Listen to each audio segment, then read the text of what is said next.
Musik tradisional suku Yalanji masih bergema di udara malam. Suara digeridu berdengung panjang, mengiringi tarian api dari para pria dengan tubuh dicat putih dan hitam. Nyala obor bergoyang bertiup angin malam, menciptakan bayangan bergerak di dinding-dinding rumah kayu dan tenda dari daun kering. Warga suku menari dalam lingkaran di tengah lapangan terbuka, sementara anak-anak tertawa bermain di sisi area. Di beberapa sudut, para wanita menyajikan daging panggang, ubi bakar, dan minuman fermentasi dari buah liar yang disuguhkan dalam wadah bambu. Aroma asap kayu dan bumbu khas memenuhi udara. Hiro duduk bersila di atas tikar pandan bersama Wataru dan Tori. Ketiganya sudah menenggak beberapa kali minuman lokal yang kuat. Efeknya mulai terasa. Wataru tertawa lepas, sementara Hiro mencoba tetap tenang meskipun wajahnya sudah memerah. Tori terlihat paling lemas. Tubuhnya bersandar ke bahu Hiro, lalu berpindah ke bahu seorang wanita muda yang ikut duduk bersama mereka.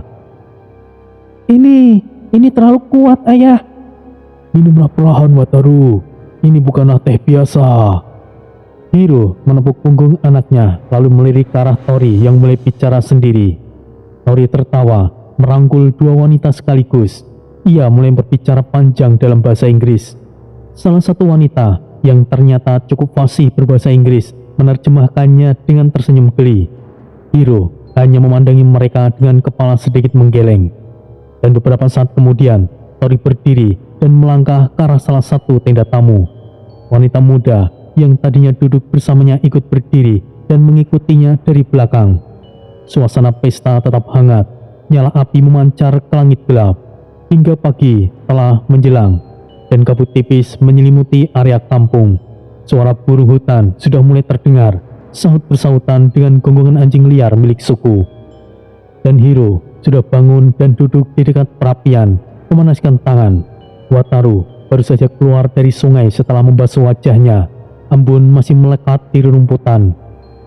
Dan di dalam tenda Tori, suara resleting terdengar. Lalu kepala Tori muncul perlahan. Matanya masih berat, rambutnya berantakan. Ia bangun dengan gerakan yang lambat. Seorang gadis muda yang berbaring di sampingnya ikut bangun, memeluk bahu Tori sebentar, lalu kemudian berdiri. Ia hanya tersenyum lembut, tanpa bicara apapun, dan keluar dari jendela, menyibak tirai dedaunan. Tori duduk di tikar dalam tenda, membeku beberapa detik. Apa yang terjadi semalam? Tori mengusap wajahnya, lalu berdiri dan berjalan keluar. Sinar matahari pagi menyilaukan, membuatnya menyipitkan mata. Hiro-san! Kau sudah bangun, Tori-san. Paman Tori, sepertinya menikmati tadi malam. Sial. Apa yang terjadi semalam? Apakah kau tidak ingat sesuatu, Tori-san? Aku tidak ingat apa-apa, Hiro-san. Hiro lalu menjelaskan dengan tenang. Ia mengulang apa yang dilihatnya malam itu. Tori yang terlalu banyak minum mendekati para wanita dengan percaya diri, bicara panjang lebar dengan bahasa yang tidak dimengerti, dan akhirnya diantar istirahat oleh salah satu wanita muda tercantik di suku tersebut. Hiro menegaskan bahwa di budaya Yalanji tidak ada paksaan dan semua dilakukan dengan suka sama suka.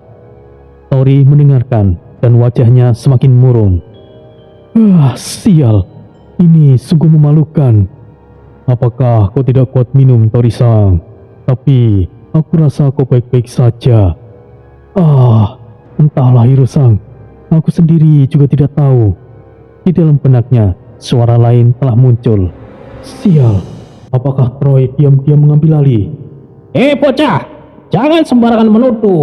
Kau itu jika sudah mabuk benar-benar payah. Mana itu mungkin? Aku melakukan itu tanpa kusadari. Troy, kau itu tidak kuat mabuk sebenarnya, bocah. Namun, setiap orang berbeda cara mabuknya. Kebanyakan manusia mabuk pasti teler. Kau itu berbeda. Kau mabuk berubah menjadi orang lain. Dan seperti yang dikatakan Hiro, kau merayu wanita-wanita di sini. Sial, itu tidak mungkin. Bocah, ayahmu garangan. Kau juga pastinya anak garangan.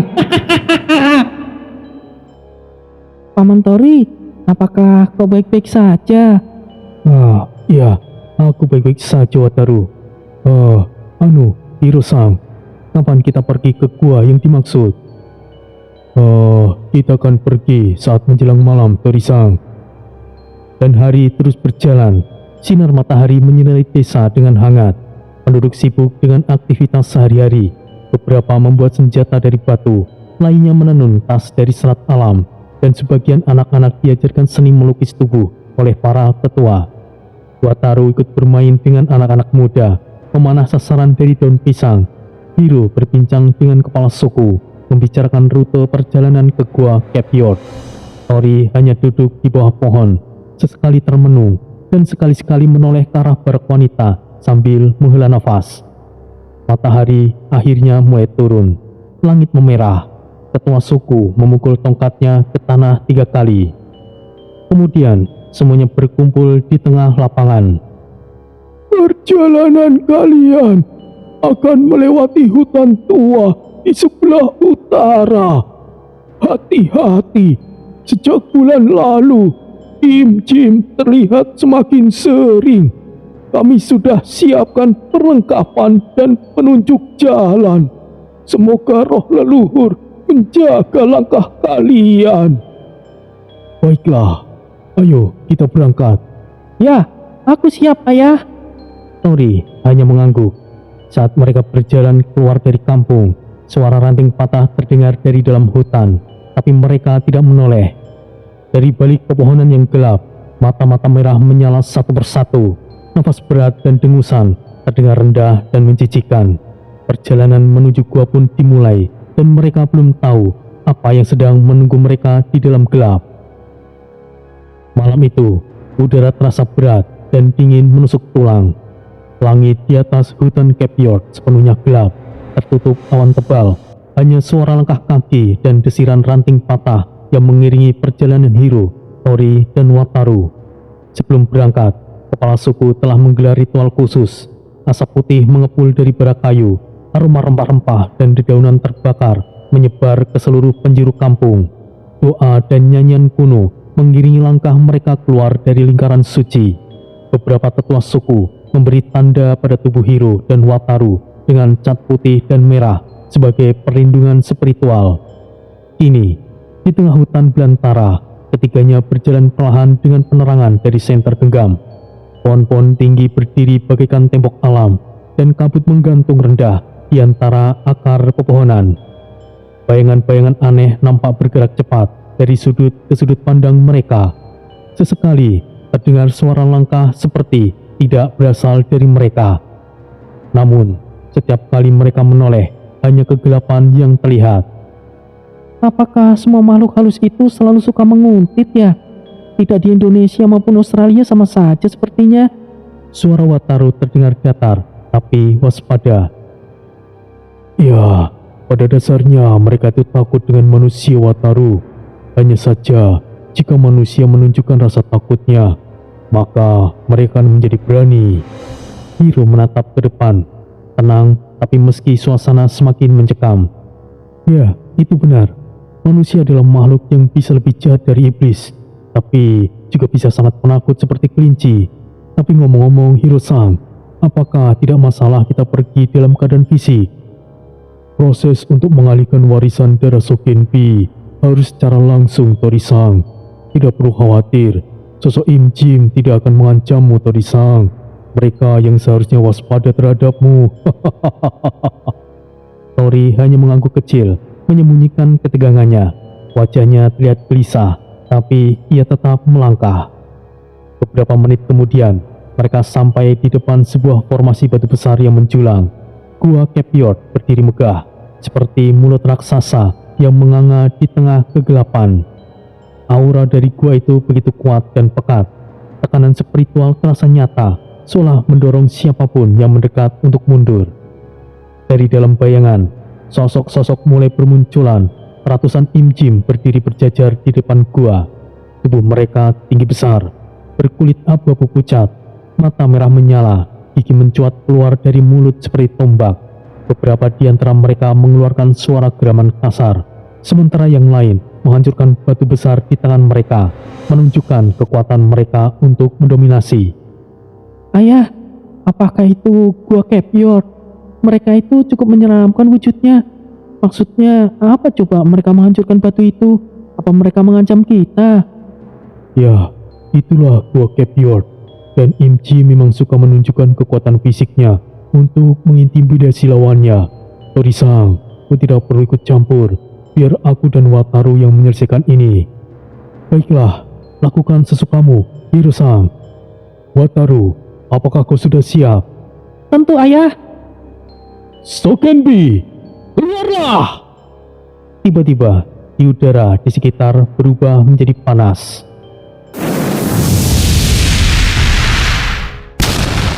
Sebuah ledakan api muncul dari atas. Asap tebal menyebar disertai percikan api. Dan di dalam kobaran api, muncul sosok iblis api, Sogenbi. Tubuhnya berwarna merah menyala, seakan terbentuk dari lava hidup. Api terus menari di sekitar tubuhnya. Cupit! Kik, kik. Suara seperti logam digores menggema. Dari balik bayangan sosok makhluk kecil muncul, bertanduk, bermata putih kosong, tubuhnya mungil, namun aura yang dipancarkan sangat berat. Detik berikutnya, tubuhnya membesar dengan cepat. Cupit berubah menjadi sosok raksasa setinggi pohon. Tubuhnya merah berotot besar, dengan wajah seperti boneka rusak. Hiro, sudah lama kau tidak memanggilku. Hanya karena makhluk seperti mereka kau butuh bantuanku. Hei boy, apakah kau kesulitan? Suara Cupit berat dan malas, tapi nadanya penuh tantangan. Sogenbi! Cupit! Serang! Sogenbi langsung melesat ke arah kerumunan Imjim. Setiap langkahnya meninggalkan jejak api. Ia mengayunkan lengannya. Semburan api langsung membakar 5 Imjim sekaligus. Dan Cupit kini dalam wujud raksasa dan mengayunkan tinjunya. Satu Imjim terpental hingga menabrak tebing dan hancur. Tubuh Cupit berubah-ubah, kadang menjadi lentur seperti karet, kadang menjadi keras seperti logam berat. Ia menerjang dengan kecepatan luar biasa, menabrak kerumunan Imjim dan membuat tanah berguncang. Salah satu Imjim mencoba menyerang balik, mengangkat batu besar untuk dilemparkan, namun Sogenbi melemparkan bola api besar yang langsung melelehkan batu di udara. Imjim yang tadinya ingin menyerang langsung terbakar hangus, jeritan langsung menggema. Cupit menubruk 3 Imjim sekaligus, menghancurkan mereka yang membuat debu berterbangan. Tubuhnya memantul dan menghantam tanah sekali lagi. Dan waktu kurang dari 5 menit, ratusan Imjim yang tadinya menghadang sudah tergeletak, terbakar, hancur, atau melarikan diri ke dalam kegelapan.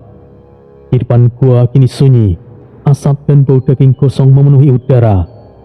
Tori, Hiro, dan Wataru berdiri di belakang, menyaksikan pertarungan itu dengan tatapan tajam. Tidak ada kata yang terucap, hanya suara desiran angin dan nyala api kecil dari sisa pertempuran. Ini gua yang cukup indah. Apakah di sini lokasi yang kau maksud, Hiro-san? Ya, disinilah warisan darah Sogenbi berada, Tori-san. Ayah, jika para Imjim itu menjaga gua ini, bukankah berarti ia menjaga warisan itu? Apa perlu kita melakukan tindakan pembantaian ini, ayah? Pada dasarnya, para Imjim itu menjaga dari makhluk manapun. Bahkan, kita tidak bisa masuk kecuali menghabisi mereka. Sekarang, ayo kita masuk. Langkah mereka pun maju. Gua Capyard telah terbuka, dan yang menunggu di dalam adalah sebuah warisan yang akan mengubah takdir Wataru. Langkah kaki mereka bergema di dalam perut bumi, menelusuri lorong batu yang seakan tidak berujung. Gua Capyard benar-benar luas, seperti perut raksasa kuno yang telah tertidur ribuan tahun. Dinding-dindingnya dipenuhi stalaktit yang menggantung tajam seperti gigi-gigi monster, sedangkan lantainya lembab, licin dan berbau tanah basah bercampur mineral. Sorotan cahaya dari senter menari-nari di dinding gua, memperlihatkan warna batu yang mengkilap akibat kadar mineral yang tinggi. Gua ini sepertinya sudah ada pada zaman kuno. Tony melangkah perlahan, Matanya menyapu ruangan gua dengan waspada, namun tidak bisa menahan rasa takjubnya. Itu benar, Tori-san. Menurut informasi yang ku dengar, gua ini sudah ada sejak zaman purba. Namun, karena akses gua ini melewati perkampungan aborigin, pemerintah setempat tidak bisa mengklaimnya. Tapi, aku tidak tahu pastinya bagaimana. Atau mungkin saja belum, karena aku sendiri tahu, Tori-san, lokasi ini sangat berbahaya. Suara Hiro menggema samar di dinding batu. Ia berbicara sambil tetap menuntun jalan di depan. Semakin dalam mereka melangkah, suhu turun dengan drastis. Udara menjadi lebih berat dan dingin. Mereka kemudian tiba di sebuah bagian gua yang terbuka lebih lebar. Dan di sana, nampak sinar hijau samar memancar dari bebatuan kapur alami yang mengandung mineral bercahaya. Cahaya itu nampak hidup, berdenyut pelan seperti nadi. Dan di bagian tengah ruangan, aliran sungai dangkal mengalir tenang. Airnya begitu jernih dan memantulkan cahaya hijau itu dengan indah. Tempat ini benar-benar indah, Ayah. Pasti sangat luar biasa jika dijadikan tempat wisata. Wataru sempat menunduk dan mencelupkan jarinya ke air. Airnya sangat dingin, namun menyegarkan. Ya, itu mungkin saja, Wataru. Tapi, itu tidak mungkin dalam waktu dekat ini. Hiro memindahkan senter ke arah dinding, memperlihatkan ukiran aneh berbentuk spiral dan simbol iblis yang samar. Lalu, di mana lokasinya, Ayah? Apakah masih jauh? Sebentar lagi, di depan ada sebuah altar, dan ada sebuah pintu misterius di sana. Kita akan masuk, Wataru. Tori-san, apakah aku tidak keberatan jika nanti menunggu di luar? Ya, karena hanya darah keturunan Takeda saja yang bisa memasukinya. Mohon dimaklumi. Nada Hiro tegas namun tetap sopan. Ya, itu tidak masalah, Hiro-san. Aku akan berjaga di luar. Tori menatap Hiro dan Wataru bergantian, memastikan bahwa mereka memang yakin dengan keputusan itu. Dan beberapa saat kemudian, mereka tiba di bagian terdalam dari gua, sebuah altar batu besar yang terukir rumit. Ruangan itu lebih hangat dan terasa penuh tekanan spiritual. Di tengah altar berdiri patung iblis berwarna hitam legam dengan simbol api di dalamnya. Matanya menyala samar seperti hidup. Di sekeliling altar terdapat ukiran dan tulisan berbahasa iblis, tidak dimengerti oleh manusia biasa. Kita sudah sampai. Sekarang, aku akan memulai ritualnya untuk membuka pintu di belakang altar ini. Hiro segera berlutut di depan altar, meletakkan kedua tangannya di atas simbol api. Hiro mulai menggumamkan mantra dalam bahasa kuno, dan cahaya merah mulai muncul dari ukiran di tengah altar. Angin mulai berputar di dalam ruangan, meski tidak ada lubang ventilasi.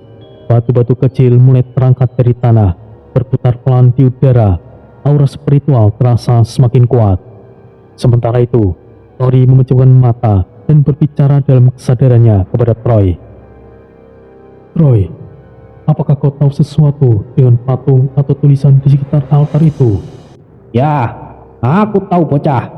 Patung itu adalah bentuk leluhur dari iblis api, salah satu iblis terkuat dari ras iblis api. Namun saat ini, ras iblis api sudah punah. Yang tersisa hanyalah versi lemah seperti yang dipanggil oleh temanmu itu.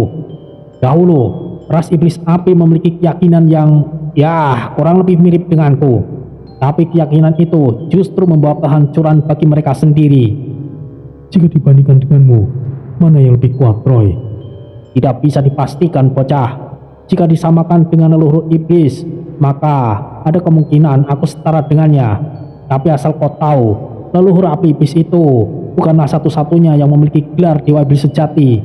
Mungkin aku yang pertama, tapi semua pengikut Dajjal, Raja Legium tertinggi, mereka semuanya setara denganku. Jadi, apakah kau ingin mengatakan bahwa leluhur iblis api dahulunya juga adalah bawaan Dajjal? Semua iblis adalah bawaan Dajjal, bocah. Tapi tidak semua iblis mau tunduk. Banyak dari kami yang memberontak, menganggap bahwa Dajjal hanyalah simbol penindasan. Tapi ya, sebagian besar tetap tunduk demi kekuatan. Tiba-tiba, altar bergetar. Retakan muncul dari dasar altar yang menyebar ke dinding belakang. Cahaya merah menyala terang dan sebuah celah terbuka perlahan seperti pintu raksasa batu. Asap keluar dari celah itu, disertai suara hembusan udara yang hangat. Sudah selesai. Wataru, apakah kau sudah siap? Aku sudah siap, Ayah. Wataru mengepalkan tangan, wajahnya penuh tekad meski terlihat sedikit gugup. Kalian pergilah, aku akan menunggu di sini. Tori berdiri tegak, menjaga pintu altar, menatap dengan waspada di sekeliling ruangan, berjaga-jaga jika sesuatu terjadi. Hiro dan Wataru akhirnya melangkah masuk ke dalam celah batu yang kini terbuka. Udara dari dalam terasa panas, namun tidak menyengat.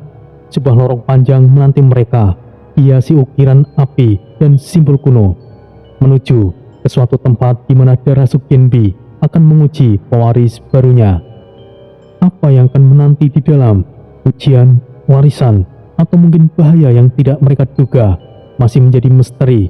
Namun satu hal yang pasti, mereka kini berada di ambang kekuatan yang mungkin bisa mengubah segalanya. Langkah Wataru hampir menyentuh ambang altar, dan seketika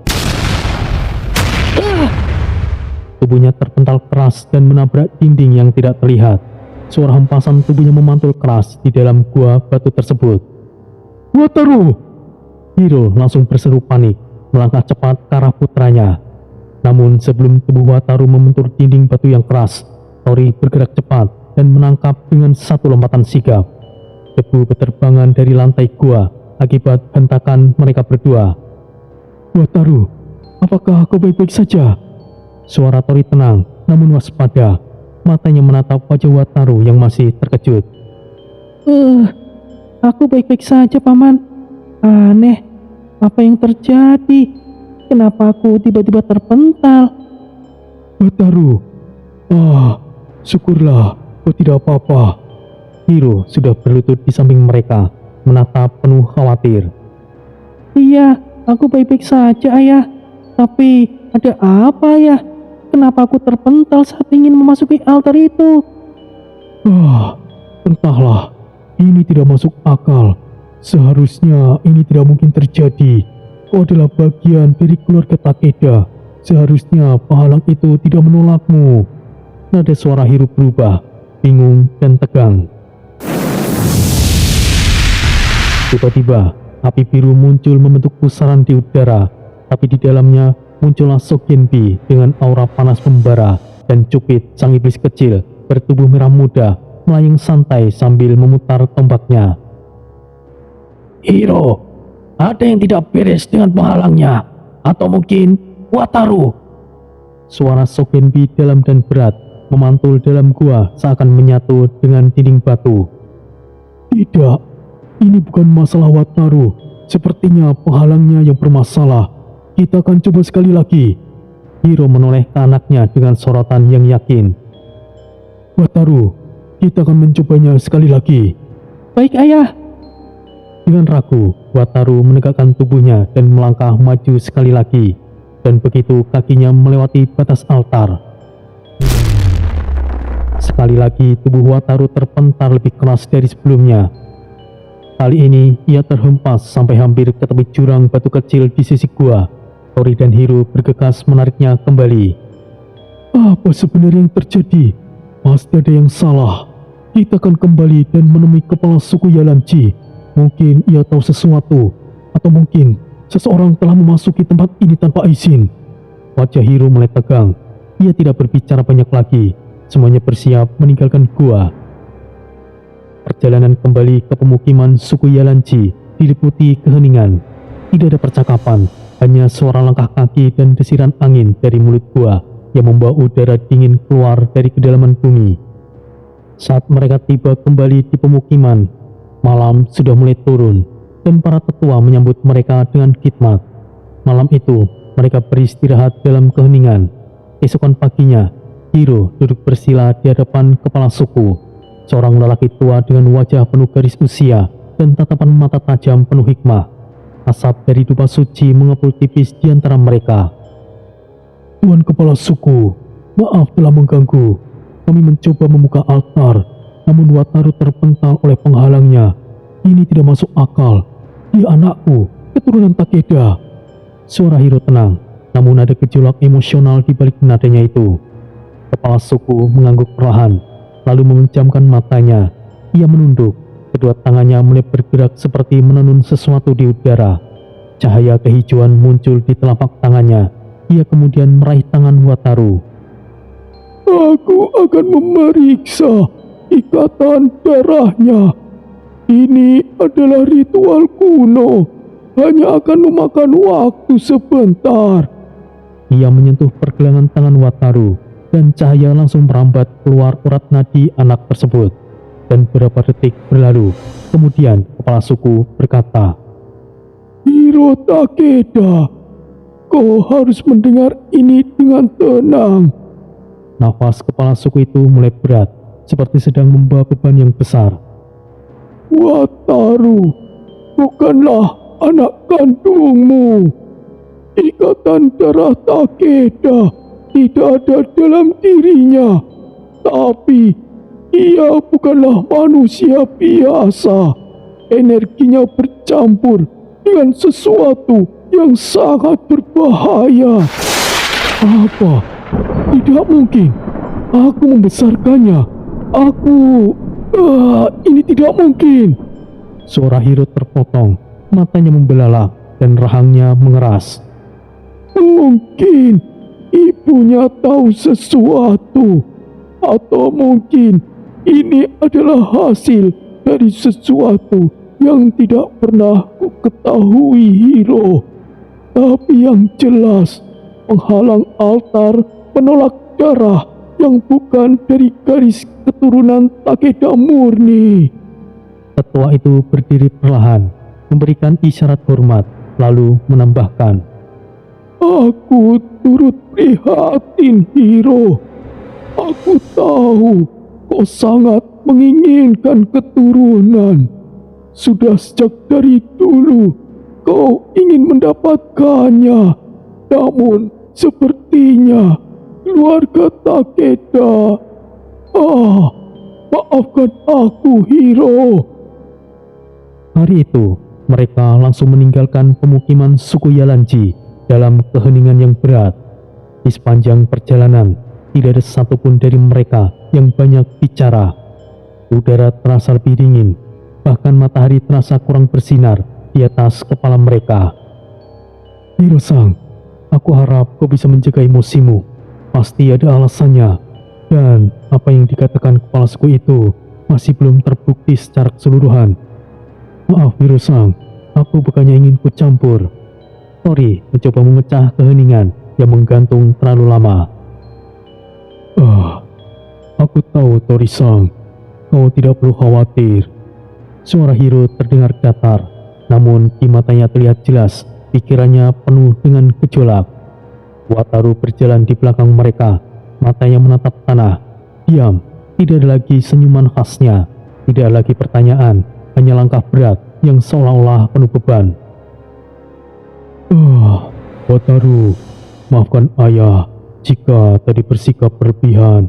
Apapun yang terjadi, kau tetaplah anakku, percayalah. Hiro menoleh ke anaknya, mencoba menyembunyikan luka yang lebih dalam dari sebuah kata. Iya ayah, aku tahu bagaimana rasanya kekecewaanmu. Wataru berkata dengan pelan, namun jelas suaranya terdengar berat. Ayah hanya sedikit shock saja. Mungkin memang ada masalah dengan penghalang altar itu. Tidak perlu kau pikirkan sejauh itu, Wataru. Hiro berusaha tertawa kecil, memaksa untuk tertawa. Namun dalam hatinya, suara Hiro bergetar.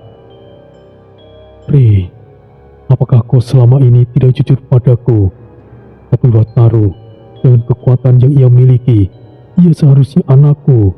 Atau mungkin ada sesuatu yang tidak aku ketahui, ucap Hiro dalam hatinya. Setelah perjalanan panjang dimulai dan sesampainya mereka di Mitagong, suasana desa nampak tenang. Namun begitu mereka masuk halaman rumah Reta, ada sesuatu yang tidak biasa. Pintu rumah terbuka dan Reta sudah berdiri di depan dengan tas dan koper di sisi kakinya. Matanya sembab, wajahnya tertunduk. Hiro-san, maafkan aku. Reta tidak bisa menjelaskan, tidak ada kata tambahan, hanya kalimat itu. Hiro menatapnya dalam diam, tidak ada kemarahan yang meledak, tapi ekspresinya berubah. Perlahan namun jelas, rasa percaya yang ia jaga selama ini mulai runtuh. Langit sore di atas desa Mitagong mulai beranjak jingga. Cahaya matahari perlahan tenggelam di balik pegunungan jauh. Udara terasa hangat dan aroma asap kayu dari dapur-dapur rumah penduduk perlahan merayap di antara pepohonan dan jalur tanah. Anak-anak berlarian mengejar bola anyaman, para ibu menyembur rempah, dan sementara suara cambuk sapi dan lonceng bambu dari ladang terdengar samar di kejauhan. Tori berjalan perlahan di jalan utama desa, menggunakan mantel panjangnya yang sedikit berkibar terkena angin sore. Ia tidak bicara, hanya menatap ke sekeliling, menikmati harmoni yang langka setelah perjalanan panjang yang melelahkan. Namun di dalam batinnya, pikirannya tidak pernah benar-benar tenang. Bocah, aku merasa ada yang aneh dengan temanmu itu. Tori berhenti sejenak di bawah pohon beringin besar yang tumbuh di ujung jalan. Cahaya sore menyusup dari sela-sela daun, membentuk bayangan gerak yang menari di wajahnya. Apakah yang kau maksud adalah Hiro, Troy? Itu benar, bocah. Apanya yang aneh, Troy? Dari awal aku sudah tahu bahwa bocah murid tokok itu bukanlah anak lelaki itu. Tapi memang tidak bisa dipungkiri, bocah Wataru itu cukup unik, dan dia sepertimu, bocah. Tori menyipitkan mata, menatap seorang pemuda desa yang sedang menggiring kerbau pulang, lalu kembali bertanya dalam pikirannya. Maksudmu, Troy, sepertiku saat aku masih kecil? Ya, tapi bukan hanya itu saja, bocah. Aku merasakan bocah Wataru itu memiliki takdir yang sama denganmu dan saudaramu. Aku belum sepenuhnya yakin. Mungkin jalannya berbeda, tapi tujuannya tetap sama. Dia adalah bocah yang luar biasa, terlahir dengan kemampuan yang langka. Ayah angkatnya adalah Aris, kakakmu. Gurunya adalah Tokok sendiri, dan sekarang kau yang akan menjadi pembimbingnya. Tori berdiri diam di tempatnya, matanya menatap awan gelap yang mulai menggantung, sementara pikirannya terasa semakin berat. Aku tahu, Troy, tapi sebenarnya anak siapa Wataru ini? Apa mungkin ia benar-benar terlahir karena Raja Iblis Mogu? Jangan ngawur, bocah. Mogu hanyalah iblis rendahan, bahkan tidak bisa punya keturunan. Mereka berkembang biak lewat sarang dan memakai kitab kebangkitan iblis. Kau pikir kalau ia anak Mogu, bocah itu akan menjadi seperti ini? Itu tidak mungkin, bocah. Kau benar juga, Troy. Entahlah, nanti juga akan tahu setelah Reta mengatakan semuanya. Tori menarik nafas panjang. Angin bertiup lembut menerbangkan beberapa daun kering yang melintas di jalannya. Langit mulai gelap, hanya menyisakan garis jingga tipis di barat. Lampu-lampu minyak mulai dinyalakan di rumah-rumah desa. Suasana menjadi tenang, namun ada perasaan tegang yang tidak kasat mata mengambang di udara. Tori melangkah kembali menuju rumah Reta. Saat ia sampai di halaman, ia melihat Wataru duduk sendirian di teras kayu, bersandar pada tiang rumah. Cahaya lampu minyak menyinari wajahnya yang suram. Pandangannya kosong dan menatap tanah. Tori berjalan ke arah anak itu dan duduk di sebelahnya. Beberapa detik mereka hanya diam, ditemani suara jangkrik dan desiran angin yang menerpa dedaunan. Apa yang kau pikirkan, Wataru? Paman, siapa ayahku sebenarnya? Ibu bahkan masih belum mau mengatakan yang sebenarnya. Nada suara Wataru terdengar letih, seperti anak yang memikul terlalu banyak pertanyaan untuk usianya. Tori menatap anak itu sebentar, kemudian memandang ke depan, arah jalan desa yang sunyi. Tidak perlu kau pikirkan itu, Wataru. Ibumu masih butuh waktu. Siapapun ayahmu, itu tidaklah penting. Yang jelas, ayahmu yang saat ini menyayangimu, itu sudah cukup. Nada suara Tori tidak tegas, tapi tenang, seolah ingin meredam badai dalam hati anak itu. Wataru tidak membalas, ia hanya menunduk. Kedua tangannya saling menggenggam di atas lututnya. Angin malam bertiup kembali, buat lampu minyak sedikit bergetar, menciptakan bayangan gemetar di dinding rumah. Wataru akhirnya berbicara lagi dengan pelan. Aku tahu, Paman, tapi rasanya seperti ada bagian dari diriku yang hilang. Aku hanya ingin tahu kenapa semua ini terasa berbeda sejak dari gua itu.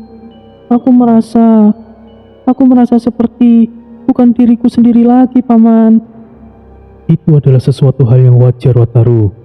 Saat seseorang mendekati kebenaran tentang dirinya, hal-hal yang selama ini terasa normal akan mulai terasa asing. Tapi ingatlah, Wataru, takdir tidak ditentukan oleh darah saja, tapi oleh pilihanmu. Kau tetaplah dirimu, dan kau punya orang-orang yang peduli padamu. Suasana kembali diam. Di kejauhan, suara lolongan serigala gunung terdengar samar. Lalu terdengar suara pintu rumah dibuka pelan dari dalam. Reta berdiri di ambang pintu. Matanya merah. Ia nampak lelah. Bibirnya bergetar seakan ingin mengatakan sesuatu, namun ia tidak sanggup. Dan hal itu menjadi satu pertanyaan yang menggantung berat di udara. Wataru, anak siapa ia sebenarnya? Malam di desa Mitagong berlalu dengan lambat. Hanya suara jangkrik dan angin yang menyapu pepohonan terdengar mengisi keheningan malam. Rumah panggung tempat Tori, Reta, dan Wataru menginap pun sunyi. Hanya sesekali terdengar derit kayu ketika ada yang bergerak. Tori duduk sendirian di ruang tengah. Ia merasa canggung, meskipun Reta sudah seperti adiknya dan Wataru keponakannya. Tetap saja, ia bukan bagian dari desa itu. Bahkan Hiro, meskipun ia akrab, tidak banyak bicara sejak pertemuan terakhir. Tori sempat berpikir untuk mencari penginapan lain, tapi jarak desa ke kota terdekat terlalu jauh dan akses transportasi terbatas. Ia akhirnya memilih tetap tinggal hingga rencana berikutnya. Pagi harinya, udara terasa dingin dan basah oleh embun. Matahari baru muncul dari balik bukit saat Hiro bersiap untuk pergi. Ia tidak membawa banyak barang, hanya satu tas ransel besar dan tongkat kayu yang ia sandarkan di bahunya. Hiro menatap Wataru dan Tori sejenak, kemudian berbicara dengan nada datar, singkat, dan jelas. Aku harus segera pergi. Jika Rei dia ingin ikut ke Indonesia, maka biarlah dia ikut bersamamu, Tori-san. Tori hanya mengangguk pelan. Ia tahu Hiro memang tipe yang tidak banyak bicara saat sudah memutuskan sesuatu. Tidak ada salam perpisahan, tidak ada pelukan, hanya langkah kaki berat Hiro yang menjauh dari rumah dan menghilang di balik kabut pagi.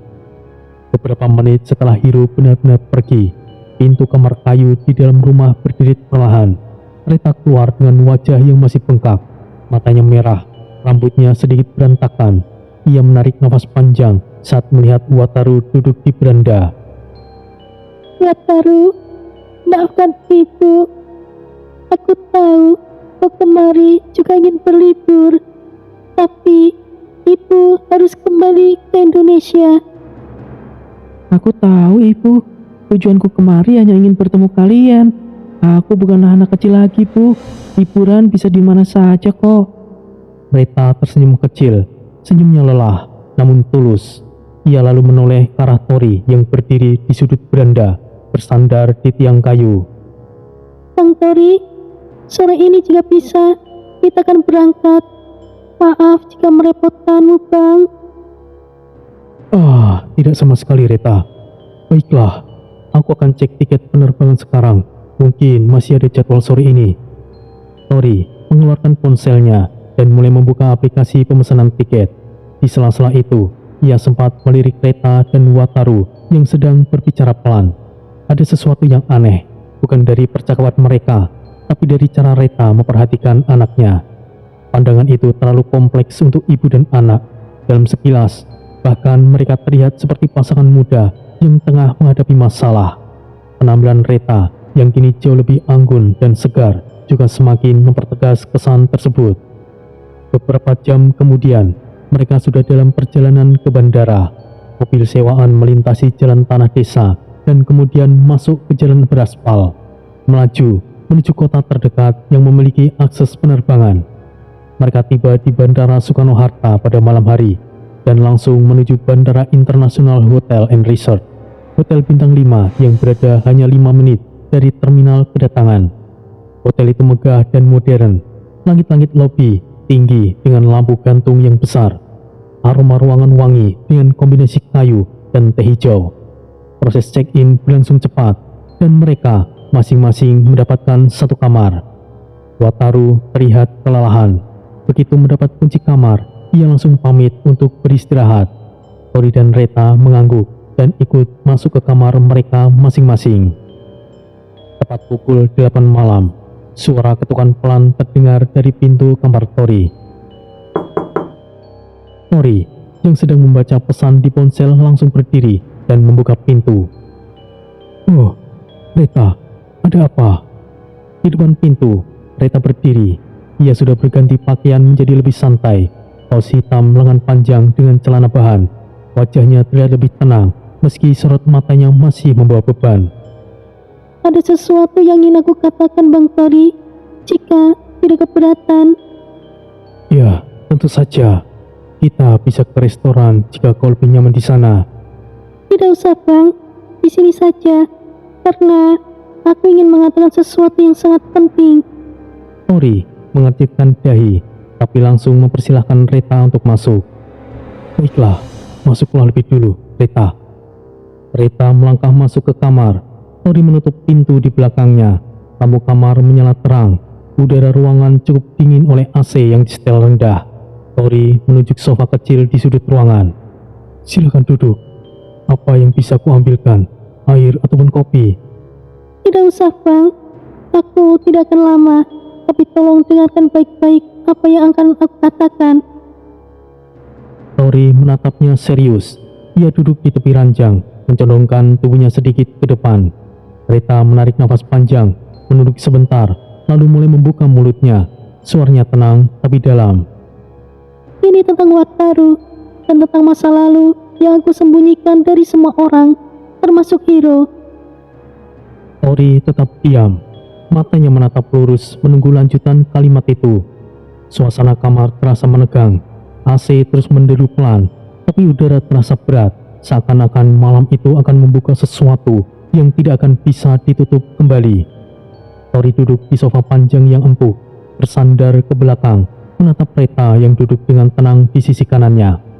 Lampu kamar hotel menyinari ruangan dengan hangat, menimbulkan bayangan samar di dinding. AC menderu pelan di atas kepala mereka, dan di tepi meja kopi kecil di depan, sebotol Chivas 18 dan 2 gelas kaca berdiri diam, belum tersentuh. Baiklah, katakan Reta. Dengan kau bercerita, mungkin bebanmu akan sedikit berkurang." Tori menuangkan sedikit Chivas ke dalam gelasnya, lalu menegaknya perlahan. Alkohol itu mengalir ke tenggorokannya, memberikan sedikit kehangatan di malam yang dingin. Ia tidak menoleh, hanya menunggu Reta mulai bicara. Aku bingung harus memulainya dari mana, Bang Tori. "Pelan-pelan saja, katakan dengan santai, Reta." Reta menarik nafas panjang. Matanya melirik ke arah botol Chivas yang telah terbuka. Dengan sedikit ragu, ia menyodorkan tangannya. Bolehkah, Bang Tori? Kau ingin minum? Teh atau kopi? Mungkin lebih baik. Tidak, aku di Australia sudah terbiasa minuman beralkohol, Bang Tori. Tori mengangguk kecil, lalu berdiri dan mengambil satu gelas bersih di lemari kecil di samping minibar. Ia menuangkan setengah takaran untuk Reta, lalu menyerahkannya. "Oh, oke, baiklah." Reta kemudian menyesapnya dengan pelan. Wajahnya yang tadinya tegang sedikit mengendur setelah tegukan kedua.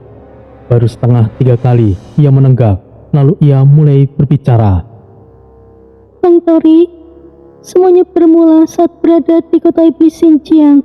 Saat itu, aku pergi diam-diam bukan karena Cupid dikendalikan oleh Raja Iblis Mogu, karena aku yakin kalian bisa mengatasinya. "Lalu, kenapa kau pergi, Reta?" Itu karena aku malu, Bang Tori. Wajah Reta mulai memerah. Matanya tidak lagi menatap Tori, melainkan gelas di tangannya, dan tangannya sedikit gemetar. Malu? Malu soal apa, Reta? Apa jangan-jangan Wataru adalah anak dari salah satu dari kita yang ada di kota Xinjiang saat itu? Reta hanya mengangguk tanpa suara. Tori mengerutkan dahi, lalu menengguk minumannya sekali lagi. Ini benar-benar mengejutkan. Siapa dia, Reta? Apakah Desta? Reta menggeleng dengan pelan. Bukan Bang Tori. Saat itu kejadiannya setelah kita dari desa Magong, tempatnya kunci. Sekarang aku ingat. Reta langsung menegang. Tubuhnya seperti tersentak mendengar nada suara Tori yang berubah.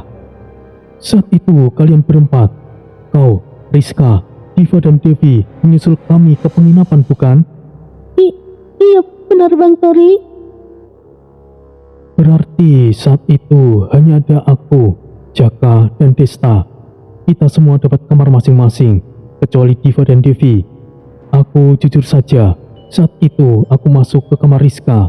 Sekarang katakan, siapa yang masuk ke kamarmu, Reta? Desta atau Jaka? Reta terdiam sejenak. Ia kembali menenggak minumannya, kali ini lebih banyak. Kedua tangannya menggenggam lututnya dan wajahnya mulai memerah, entah karena alkohol atau karena malu. Bang Tori, saat itu aku yang berada di kamar Rizka.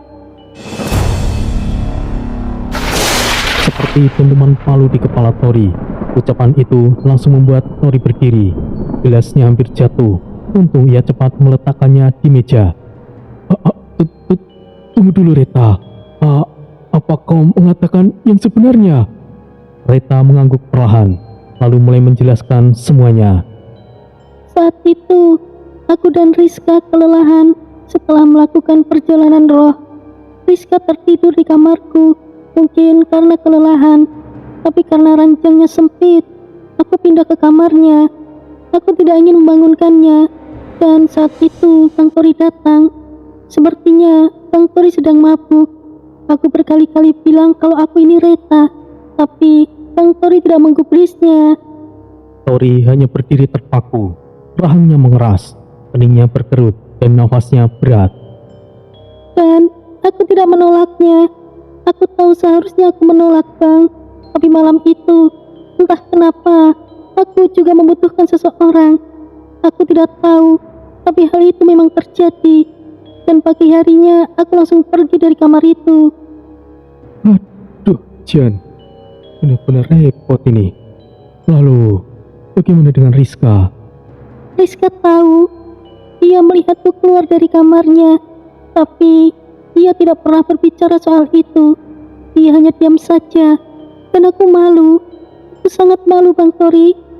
Sejak saat itu, aku jaga jarak dengannya. Dan saat Cupid terkontaminasi oleh Raja Bismoku, aku gunakan itu sebagai alasan untuk berpura-pura mati. Bahkan dengan resiko nyawamu sendiri, Reta. Aku tahu Bang Tori, tapi aku tidak tahu harus menanggapi rasa malu itu seperti apa. Tori menghela nafas panjang, lalu ia duduk kembali. Ia menunduk, tangannya menutup wajahnya.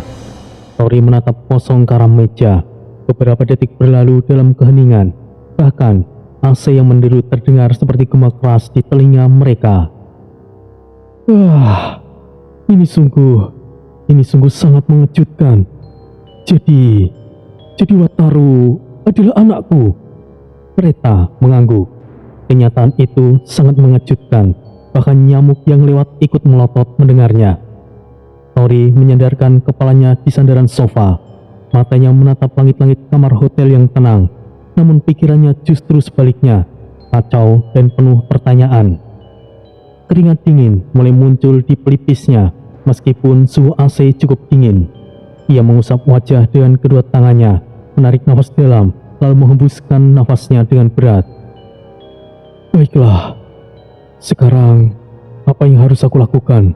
Kalau Hiro tahu soal ini, jelas aku bingung harus mulai bicara dari mana. Sial. Reta masih duduk di ujung sofa, menyilangkan kakinya dengan rapi. Ia tidak langsung menjawab. Suara AC dan dengungan samar dari luar kamar hotel jadi satu-satunya latar selama beberapa detik. Kau tidak perlu mengatakan itu pada Hiro Bang Tori, tapi mungkin Wataru harus tahu. Tori mengangguk kecil, tangannya masih menutupi wajahnya. Baiklah, baiklah. Aku akan mengatakan nanti. Tapi sebelum itu, kau sebagai ibunya harus mengatakan lebih dulu, Reta. Dan sekarang, kembalilah ke ruanganmu. Aku agak sedikit pusing. Reta berdiri perlahan, langkahnya pelan, namun tidak langsung ke arah pintu. Ia berdiri di hadapan Tori, menatapnya lurus dengan tajam. Istirahatlah Bang Tori, tapi malam ini aku akan ada di sini. Tori menegakkan tubuhnya dan memicingkan matanya. Di sini, maksudmu Reta? Jangan bilang kau. Tanpa menjawab, Reta melepaskan jaket tipis yang ia kenakan. Satu persatu, perlahan dan tenang, Tori terdiam dan matanya membesar, namun ia tidak bergerak. Tunggu dulu, Reta. Apa yang kau...